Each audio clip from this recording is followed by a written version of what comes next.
Israel ജനത്തെ മിസ്രൈമിൽ അടിമകളായി കൊണ്ടുപോയപ്പോൾ ഏകദേശം 400 വർഷത്തോളം അവർ അടിമകളായിരുന്നു. അവർ കരയുന്നുണ്ടായിരുന്നു, എന്നും കരയുന്നുണ്ടായിരുന്നു.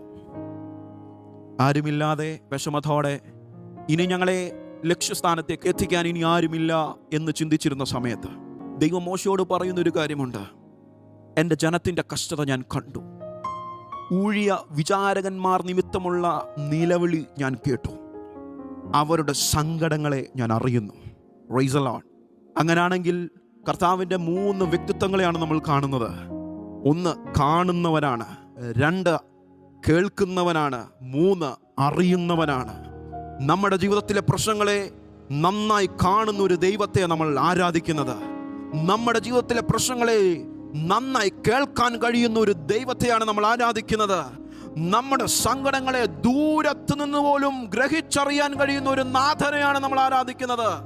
Praise the Lord. അവന്റെ കരം കുറുകിപ്പോയിട്ടില്ല, കേൾപ്പാൻ കഴിയാതെ വണ്ണം അവന്റെ ചെവി മന്ദമായിട്ടില്ല. ഇന്നും ദൈവത്തിൽ ആശ്രയിക്കുന്നവർക്ക് വേണ്ടി പ്രവർത്തിക്കാൻ അവന്റെ കരം ഇന്നും ചലിച്ചുകൊണ്ടിരിക്കുകയാണ്. എത്ര പേർ അത് വിശ്വസിക്കുന്നുണ്ട്? എൻ്റെ ഭാരം ചുമക്കുന്ന ഒരു ദൈവമുണ്ട്. അവന്റെ പേര് യേശു.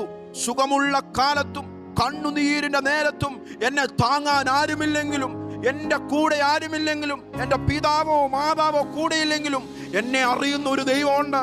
എൻ്റെ വിഷമത്തെ കേൾക്കാൻ ഒരു ദൈവമുണ്ട്. എന്നെ അറിയാൻ, എന്നെ കാണുന്ന ഒരു ദൈവമുണ്ട്.